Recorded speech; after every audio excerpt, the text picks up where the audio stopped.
दोस्ती को तज से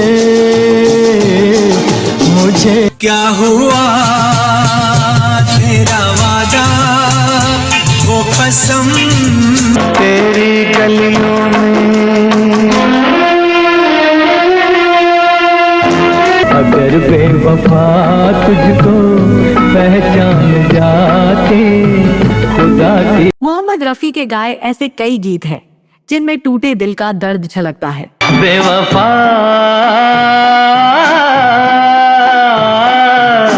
तेरे पत्थर के सनम।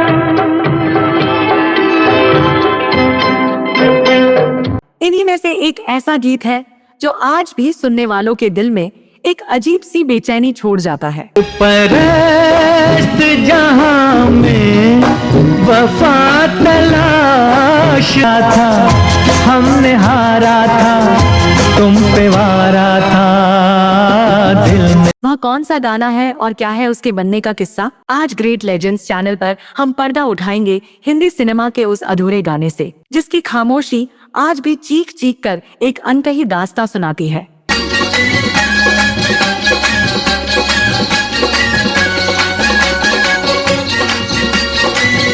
आज जिस गाने की मैं बात करने जा रही हूँ वह 1965 में आई फिल्म भीगी रात का है। दिल जो न कह सका। यह अपनी तरह का ऐसा शानदार मास्टरपीस है जिसमें गाना खत्म नहीं होता बल्कि एक झटके के साथ बीच में ही टूट जाता है। यह हिंदी सिनेमा के सबसे यादगार और भावुक गानों में से एक है। के पीते पिलाते ही।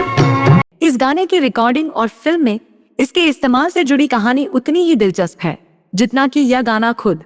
रिकॉर्डिंग के दौरान एक शब्द के बीच में ही आवाज कट जाती है और स्टूडियो में सन्नाटा पसर जाता है। रिकॉर्डिंग रूम में बैठे म्यूजिशियन और तकनीशियन सहम जाते हैं। क्या रफी साहब की तबीयत बिगड़ गई थी? क्या उनसे कोई गलती हुई थी? या फिर उस दिन वहाँ कुछ ऐसा हुआ जिसने संगीत के इतिहास को हमेशा के लिए बदल दिया?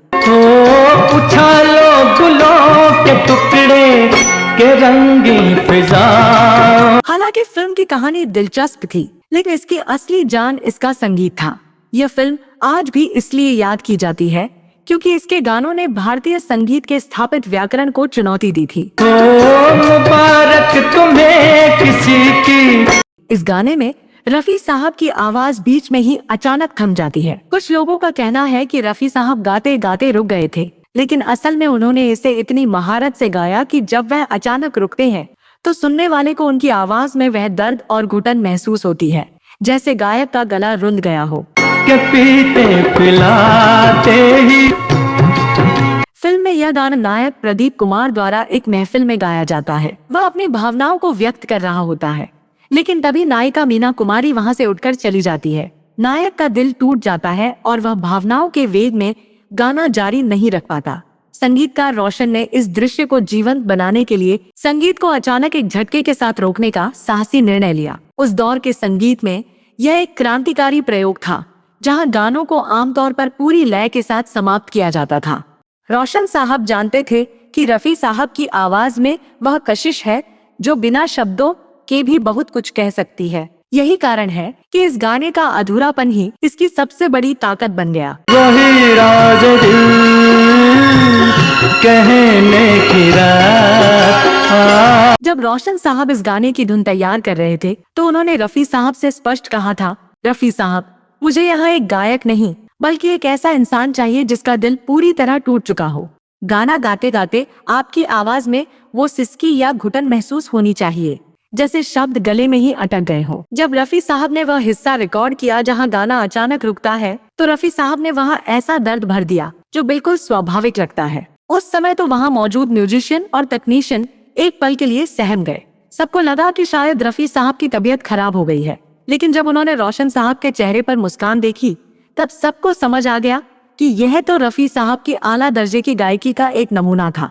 गानों को बीच में काट देना एक बड़ा जोखिम था। गीतकार मजरूह सुल्तानपुरी और रोशन के बीच इस पर चर्चा भी हुई थी कि क्या दर्शक इस अधूरे गाने को स्वीकार करेंगे, लेकिन रफी साहब की रिकॉर्डिंग सुनने के बाद सब इतने प्रभावित हुए कि इसे वैसा ही रखने का फैसला लिया गया। पियो चाहे खून दिल हो के पीते पिलाते। पर्दे पर मीना कुमारी के चेहरे के भाव और प्रदीप कुमार की बेबसी ने इस कट को अमर कर दिया। दिलचस्प बात यह है कि इस गाने के 2 वर्जन थे। मोहम्मद रफी वाले वर्जन को सैड वर्जन की तरह रखा गया, जबकि लता मंगेशकर का वर्जन पूरा और लयबद्ध था।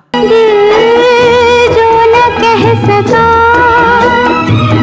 वही राज। रोशन साहब ने दोनों दिग्गजों को अलग अलग निर्देश दिए थे। इस गाने में सिर्फ आवाज ही नहीं बल्कि ऑर्केस्ट्रा भी अचानक रुकता है। रोशन ने वायलिन और बाकी वाद्य यंत्रों को एक ऊंचे सुर हाई पिच पर ले जाकर अचानक काट दिया था। उस दौर में जब डिजिटल एडिटिंग नहीं थी, इसे अंजाम देना बेहद कठिन था। यह रफी साहब की महानता थी कि बिना किसी विलाप के सिर्फ आवाज के अचानक कटने से उन्होंने सारा दर्द बयां कर दिया। संगीतकार रोशन और मोहम्मद रफी की जोड़ी ने हिंदी सिनेमा को जो सौगातें दी हैं, वे आज भी संगीत के विद्यार्थियों के लिए किसी पाठ्य पुस्तक से कम नहीं है। ये किस्सा दर्शाता है कि उस दौर के कलाकार अपनी कला के प्रति कितने समर्पित थे। मोहम्मद रफी साहब ने साबित किया कि कभी कभी शब्द वो नहीं कह पाते जो एक पल की खामोशी कह जाती है। संगीत की दुनिया के ऐसे ही अनकहे किस्सों के लिए जुड़े रहिए हमारे साथ। अगर इस गाने ने कभी आपके दिल को छुआ है तो हमें कमेंट्स में जरूर बताएं। अगली किस्त में हम खोलेंगे एक और ऐसी ही अनसुनी दास्तां। तब तक के लिए देखते रहिए ग्रेट लेजेंड्स। मिलते हैं अगले वीडियो में।